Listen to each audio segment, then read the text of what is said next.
di mana pada saat penentuan rute mereka melakukan penangkapan ikan itu sudah bisa di-plotting menggunakan alat tersebut.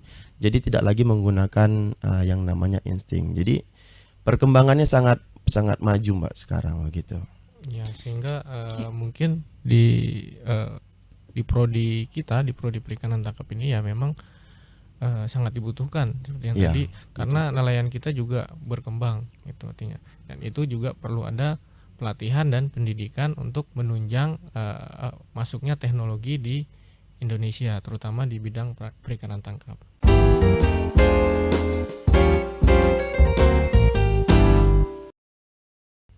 Assalamualaikum warahmatullahi wabarakatuh. Selamat pagi Sobat Polinela. Gimana nih kabarnya? Semoga tetap dalam keadaan sehat ya. Bersama saya Erin Susanti di Polinela Podcast hari ini. Ya, pada podcast kali ini kita sudah kedatangan nih dua narasumber yang tentunya luar biasa, yang akan mengulik lebih dalam salah satu program studi yang ada di Politeknik Negeri Lampung, yakni D3 Perikanan Tangkap. Ya, sudah hadir di sini Bapak Koordinator Program Studi dan salah satu dosen di D3 Perikanan Tangkap, Bapak Fauzi Syahputra, Eskel MSI, dan Bapak Mestiria Harbani Sitepu, MTRP. Ya, Bapak Fauzi, selamat pagi. Bapak Harbani, selamat pagi. Selamat Selamat pagi, pagi Mbak. Mbak Erni. Ya, sehat ya Pak ya? Alhamdulillah. sehat. Alhamdulillah, tentunya harus sehat dan semangat ya Pak, karena hari ini kita mau menyampaikan informasi-informasi penting terkait D3 Perikanan Tangkap. Ya Pak, ngomong-ngomong soal perikanan tangkap, pasti banyak yang belum tahu Pak. Sebenarnya apa sih perikanan tangkap ini dan bagaimana yang dipelajari di dalamnya itu seperti apa?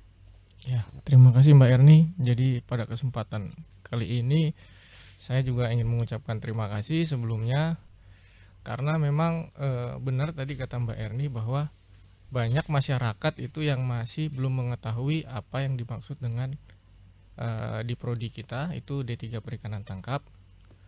Jadi banyak mindset masyarakat yang masih berpikiran bahwa D3 Perikanan Tangkap ini mempelajari bagaimana cara menangkap ikan yang dilakukan oleh nelayan saat ini. Ya, betul.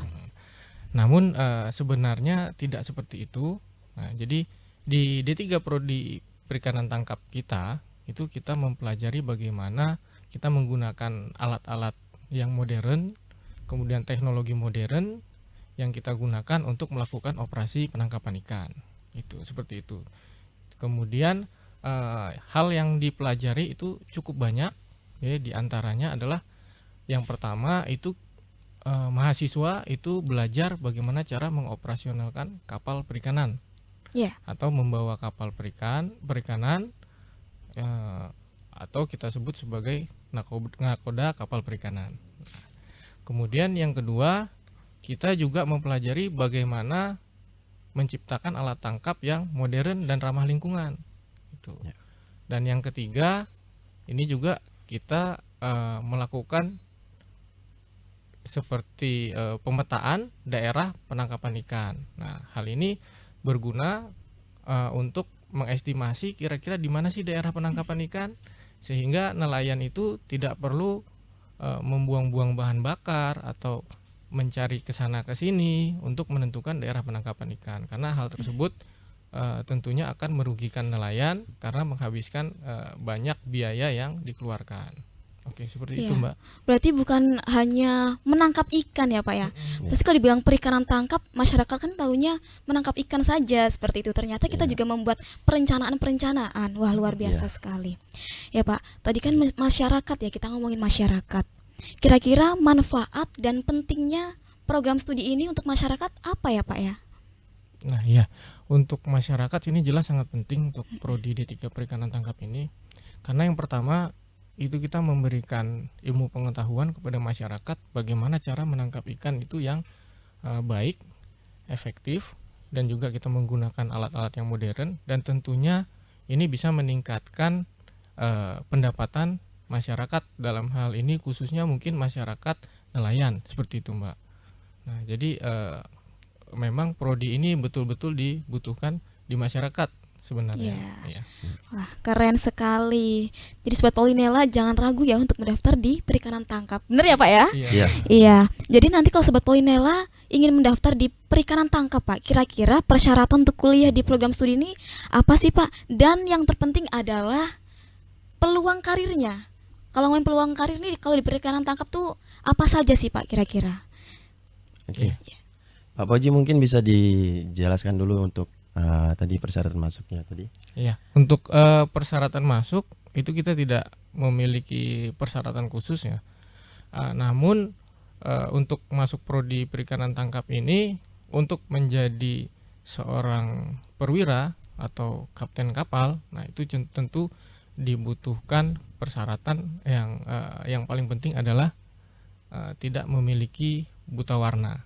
Seperti itu. Oh, Nah, tapi iya. untuk persyaratan prodi untuk masuk di prodi D3 perikanan tangkap itu kita tidak memiliki persyaratan khusus. Artinya tetap persyaratan umum untuk dari SMK bisa, dari SMA bisa, kemudian juga dari kalangan MA juga bisa seperti itu. Berarti memang juga terbuka untuk masyarakat seluas-luasnya ya Iya. Pak? Ya, sangat luas. Benar. Ya Pak, tadi ngomongin peluang karirnya nih, seperti apa kira-kira peluang karirnya? Oke, kalau kita berbicara peluang karir ya di dunia perikanan tangkap, kita ketahui bersama bahwasanya negara kita Indonesia adalah 2/3-nya terdiri dari lautan. Ya, betul. Seperti kata Bapak Presiden kita juga, kita akan menjadi negara maritim ya, yang dimana kita terlalu lama sepertinya membelakangi kedaulatan kita. Jadi kalau kita berbicara tentang peluang dari lulusan D3 perikanan tangkap ini sangat luas ya. Indonesia kan luas sekali negara terdiri dari perairannya. Jadi dari segala macam sektor kita bisa masuk di situ.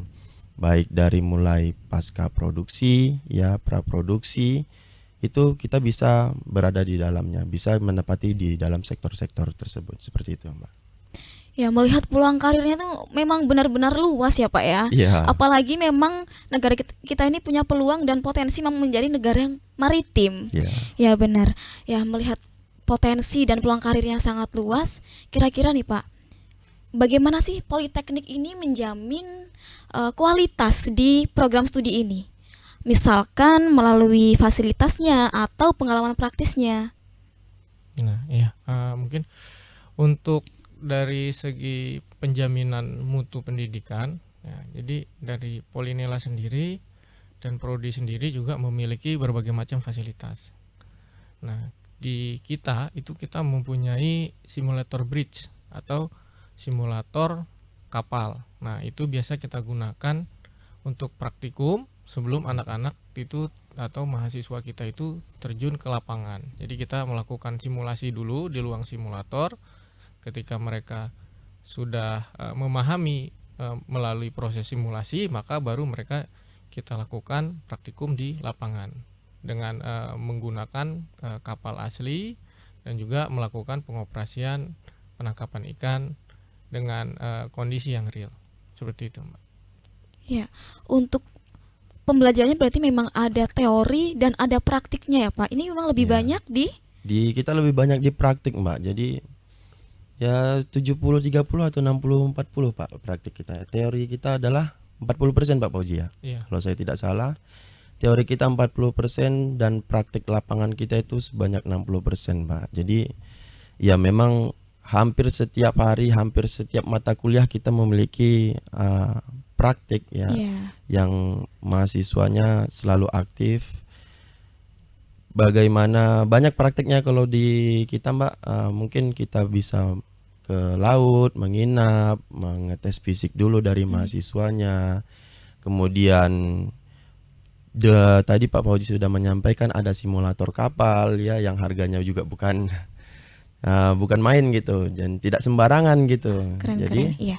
di Sumatera aja hanya 2 Pak Fauzi ya. Iya. Hanya 2 saya kalau tidak salah di Pulau Sumatera ini, dan kampus yang memiliki simulator tuh ya hanya di kita di Wah, Politeknik luar Negeri biasa Lampung. sekali ya Iya. Pak ya. Memang mahasiswa juga sudah dibekali ilmunya, keterampilannya, dan memang kita juga fasilitasnya sudah sangat didukung oleh Sangat kampus. didukung, sangat Ya, didukung. luar benar. biasa sekali memang. Iya.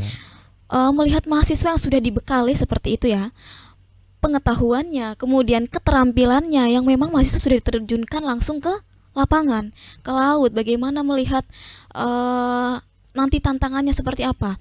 Nah, kira-kira tantangan terbesar dalam bidang perikanan tangkap saat ini apa sih Pak? Nah, bagaimana program studi perikanan tangkap ini untuk menghadapi tantangan tersebut? Oke, Pak Poji saya coba menjawab Pak ya. Nanti tolong dibantu jika ada yang kurang. Kalau kita berbicara tentang tantangan perikanan tangkap di dunia perikanan tangkap, tentunya dalam hal ini di bawah naungan Kementerian Kelautan dan Perikanan ya Mbak. Ya, betul. Permasalahannya sebenarnya sangat kompleksitas ya. Ada kita seperti UU fishing itu atau ilegal penangkapan ikan yang ilegal gitu, sehingga sumber daya ikan kita diambil atau dicuri seperti itu. Kita juga permasalahan-permasalahan itu sering kita angkat di dalam kelas ya, bagaimana kita cara mahasiswa kita angkat, maksudnya kita ajak berdiskusi, mungkin dari mereka ada ide-ide bagaimana cara menanganinya, bagaimana cara mengolahnya. Kemudian juga ada konservasinya juga kita bahas di sana, seperti sampah laut ya. Kemudian banyak pembuangan minyak gitu Iya, iya. seperti itu. Itu juga kita diskusikan atau kita sering angkat hal-hal seperti ini pada saat di dalam kelas seperti itu, Mbak. Ya, Ya. mungkin sedikit juga saya menambahkan, Mbak, terkait dengan tantangan seperti yang dikatakan tadi oleh Pak Bani, memang cukup kompleksitas ya tantangan kita di bidang perikanan tangkap. Nah, terutama itu tantangan kita untuk stok ikan. Ya. Nah, pada saat ini stok ikan kita itu turun hingga 40%.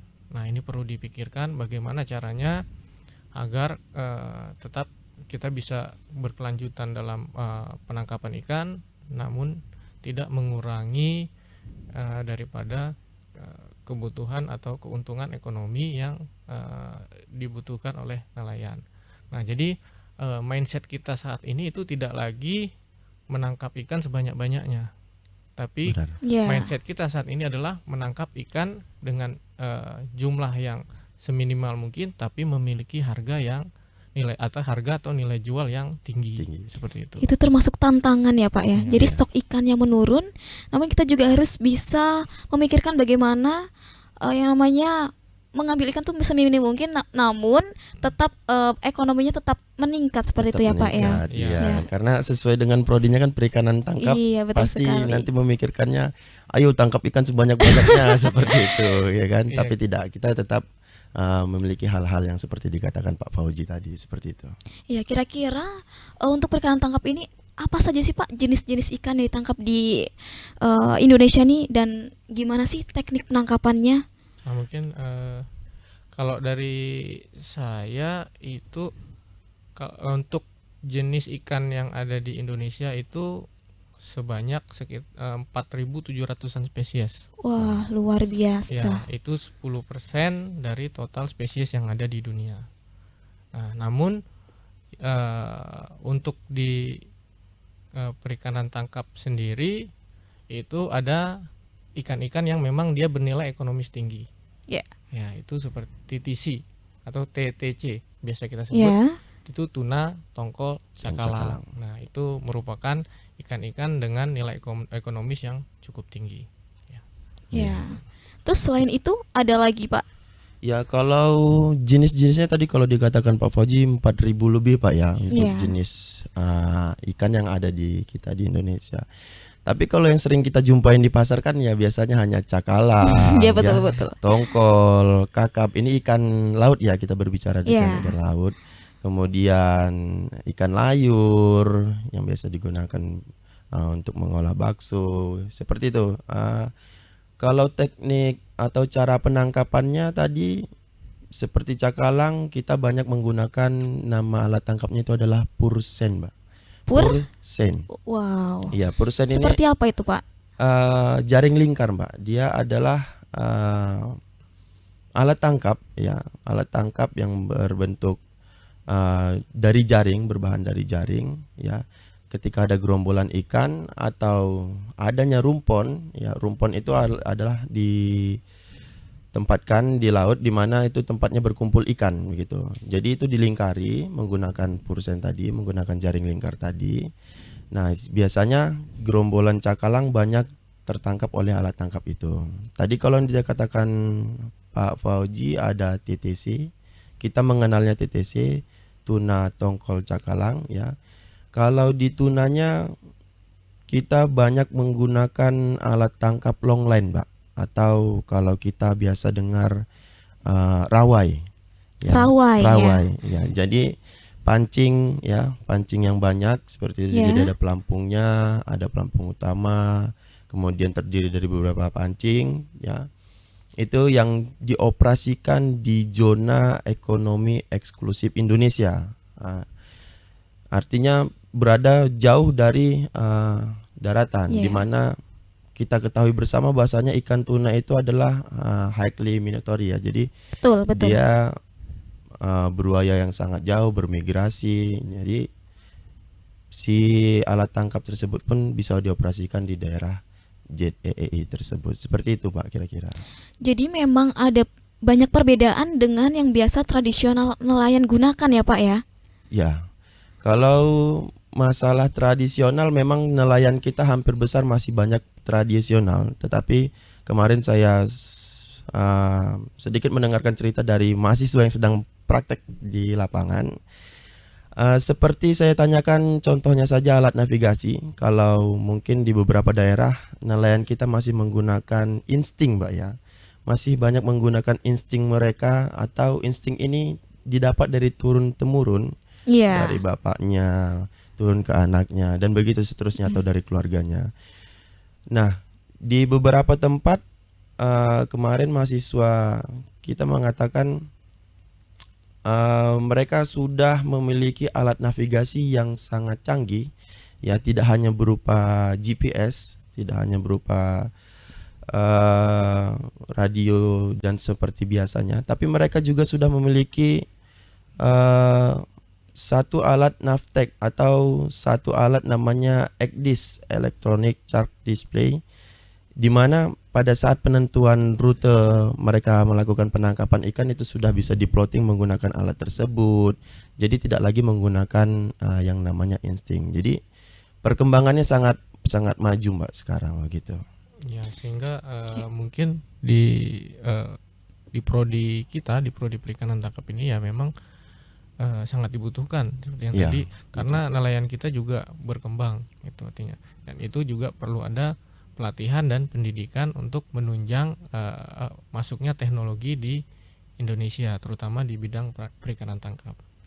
Oke, berarti memang peran teknologi ini sudah sangat digunakan di perikanan tangkap ya, Ya, baik itu secara global di Indonesia maupun di kampus kita. Ya. Nah, sekarang bagaimana sih, Pak, kira-kira mahasiswa ini dipersiapkan untuk bisa menggunakan teknologi-teknologi tersebut, untuk bisa mengupdate keterampilannya di dalam perikanan tangkap menggunakan teknologi-teknologi tersebut? ya. Kalau kita berbicara mempersiapkan tadi, ya, memang tadi kita sudah berbicara mahasiswa memang 60% di lapangan begitu. Pastinya dan tentunya kita terus mengupdate, ya, terutama para pengajarnya, dosennya. Kita terus mengupdate apa saja nih kemajuan yang terus berkembang, ya. Apalagi namanya teknologi sekarang, Mbak, kita kalau nggak kita Iya. ikutin kita bisa ketinggalan nih. Apalagi gitu. sekarang Gen Z ya, Pak, ya. Iya, benar sekali gitu. Jadi terutama dosennya terus mengikuti perkembangan, kemudian kita terapkan kepada mahasiswa, ya, seperti tadi.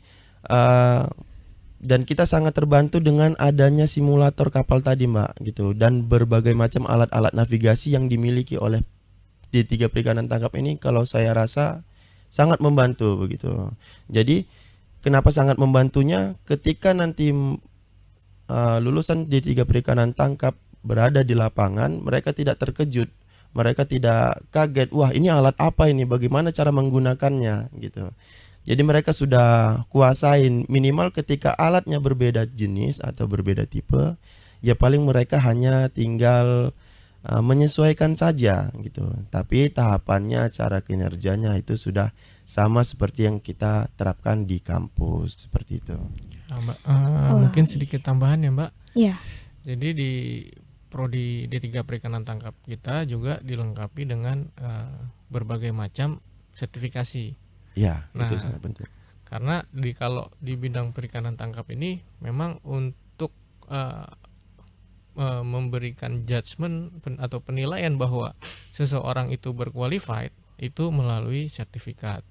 Nah, di kita ini ada beberapa sertifikat seperti BST, SAT, AFF, SDSD, termasuk tadi yang dikatakan Pak Bani ada EKDIS. Itu juga ketika mahasiswa itu sudah dibekali dengan sertifikat-sertifikat tersebut, artinya mahasiswa tersebut juga sudah qualified. Ya. Nah, jadi selain kita memberikan pendidikan di kelas, praktikum, dan mereka dan mahasiswa juga itu diuji melalui sertifikasi seperti itu. Jadi Mbak. Oke, luar biasa sekali. Berarti memang mahasiswa ini dibekali keterampilan, setelah itu harus melaksanakan sertifikasi. Betul seperti itu Pak ya? Iya betul.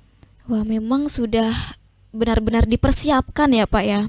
Ya, ngomong-ngomong soal perikanan tangkap juga nih, saya juga pernah terpikir apa sih bedanya sama budidaya perikanan sebenarnya? Terus bagaimana perikanan tangkap ini mempelajari keduanya? Kira-kira sama atau beda sih Pak dengan budidaya perikanan? Karena kan sama-sama ikan gitu, Iya. perikanan ya Pak ya. Iya. Ya kita masih berada di dunia yang sama sebenarnya. Iya. Masih di perikanan ya, belum di perikiri kita gitu. Ya. Betul Jadi, betul. kita ada di perikanan tangkap dan budidaya perikanan. Kalau saya mungkin Pak Fauji nanti bisa menjabarkan. Kalau saya ambil simpelnya aja, Mbak. Kalau kita yang memang untuk menangkap ikannya gitu ya. Kalau kita menangkap ikan yang telah dibudidaya gitu. Tidak seperti itu, tidak seperti itu. Itu apa ya? Perbedaannya ya kita menangkap ikan biasanya yang kita lakukan itu banyak di lautan lepas ya. Iya. Dimana ilmu yang kita pelajari kalau saya katakan perikanan tangkap ini penuh dengan seni, Mbak. Penuh Ya, dengan seni. penuh dengan seni. Jadi Oke, seni yang seperti apa itu Pak? ya, cara membawa kapal, cara membaca cuaca, membaca arus dan segala macamnya, menyandarkan kapal, olah gerak kapal itu masing-masing orang memiliki cara yang berbeda walaupun dengan cara yang sama gitu. Walaupun prosedurnya tetap, tetapi dia memiliki berbagai cara untuk melakukan itu. Disitulah letak seninya. Jadi tidak sembarangan, karena kalau kita berbicara melakukan penangkapan ikan, kita dari pelabuhan ya, atau fishing base namanya, kita dari pelabuhan berangkat nih untuk mencari ikan ke lautan begitu. Kita tidak tahu nih di perjalanan kita apakah kita menghadapi badai gitu, apakah kita menghadapi gelombang yang besar, menghadapi cuaca buruk seperti itu misalnya. Kita tidak mengetahui itu begitu. Jadi itu saya rasa seninya sangat bagus gitu ya, sangat bagus. Tidak mengecualikan dengan bagaimana di budidaya perikanan. Begitu juga dengan di budidaya perikanan, bagaimana cara mereka teman-teman di budidaya memijahkan, ya, memelihara, membesarkan dan banyak lainnya. Itu juga merupakan bagian dari seni seperti itu. Mungkin Pak Fauji kira-kira?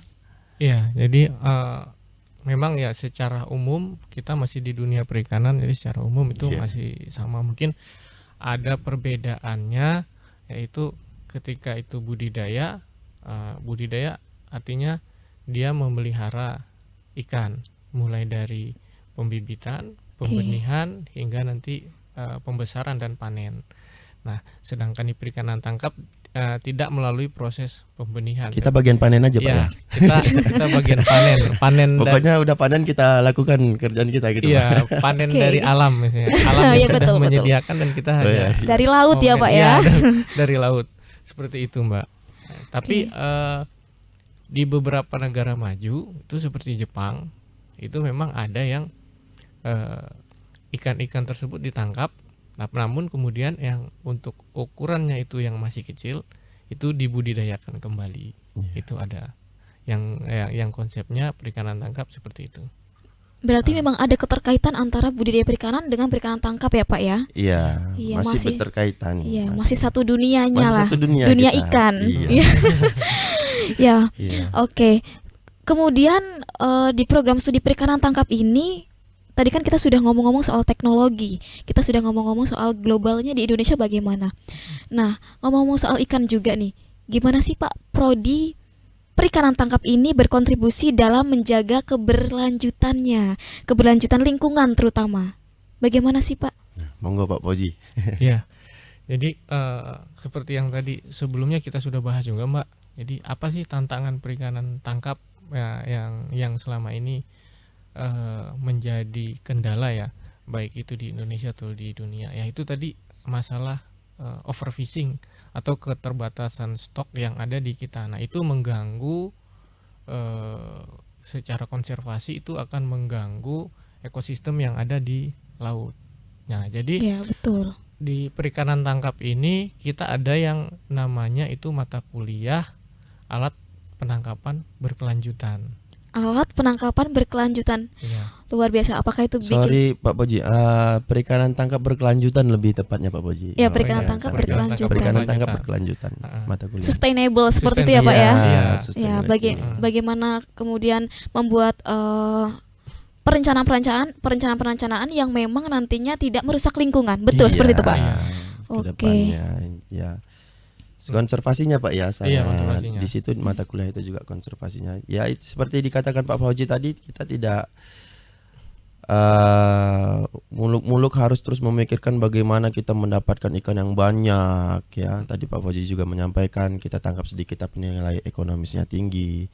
Jangan selalu kita berbicara tentang ekonomisnya gitu. Kita juga harus pikirkan bagaimana ekologisnya. Oke, betul. Jadi banyak KKP sendiri sudah banyak ya mengeluarkan kebijakan dari mulai seperti ukuran mata jaring, kalau alat tangkapnya dari berbahan jaring nanti disesuaikan dia Mbak, apakah ukuran dari jenis mata jaringnya berapa inci untuk alat tangkap pursen, itu semua sudah diberikan kebijakannya oleh Kementerian Kelautan dan Perikanan. Nah, bagaimana kita menerapkannya, menindaklanjutinya, ya tadi peraturan-peraturan itu kita bahas juga di dalam mata kuliah tadi perikanan tangkap berkelanjutan gitu. Jadi ketika tadi ada mata kuliah lain alat penangkapan ikan, daerah penangkapan ikan, di situ kita kasih tahu ayo tangkap ikan sebanyak-banyaknya gitu. Ketika masuk di mata kuliah perikanan tangkap berkelanjutan di semester 5 Pak Fauzi kalau nggak salah ya. Iya. Di semester 5 mulai kita kasih tahu ayo seperti ini, jangan terlalu banyak, kita harus pikirkan juga ekologisnya, jangan mau muluk-muluk ekonomisnya saja kita pikirkan. Kita harus pikirkan bagaimana keberlanjutannya untuk anak cucu kita nanti. Ya, Seperti betul sekali ya Pak ya. Jadi memang perikanan tangkap ini sudah menyesuaikan diri dengan teknologi juga sudah, kemudian menyesuaikan diri dengan teknologi pun tetap memikirkan bagaimana keberlanjutan selanjutnya, sustainable kehidupan di lingkungannya seperti apa, itu sudah difikirkan ya Pak ya. Oke, luar biasa sekali. Ya Sobat Polinela, jadi sudah kita dengarkan ya podcast hari ini mengenai perikanan tangkap. Mungkin Bapak, Pak Bani atau Pak Fauzi bisa menyampaikan satu pesan atau dua pesan nih untuk Sobat Polinela yang sedang menonton podcast kali ini. Oke, saya dulu mungkin Pak Fauzi ya. Boleh, silakan. Atau Pak Fauzi dulu. Pak Bani dulu. Oke, ya. saya dulu. Oke, pesannya untuk Sobat Polinela ya, perikanan tangkap ini lulusannya bukan menjadi, mungkin beberapa di kalangan kita melihat dengan kacamata masing-masing akan menjadi nelayan pintar atau nelayan cerdas begitu, atau menjadi nelayan berdasi begitu. Tidak hanya itu. Jadi kita adalah perantara dari antara nelayan dengan kita, kemudian bagaimana mengelolanya begitu. Kita lebih ke subsektor seperti itu. Jadi coba kita bayangkan tadi ya, seperti di pendahuluan tadi saya katakan, garis pantai kita pulau Indonesia terdiri dari 17.500 lebih, kira-kira Ya. seperti itu. Bayangkan gitu, masih ragu untuk masuk di perikanan tangkap begitu. Ya, jangan ragu ya, Iya. Pak ya, karena memang kita peluangnya memang sangat besar. Sangat besar gitu, Oke. sangat besar. Gimana Pak Boji? Mungkin dari saya saya mengajak kepada insan-insan muda terutama yang ada di Lampung itu untuk bergabung di prodi perikanan tangkap. Nah, di sekedar informasi juga Mbak, jadi kita sudah meluluskan 1 alumni.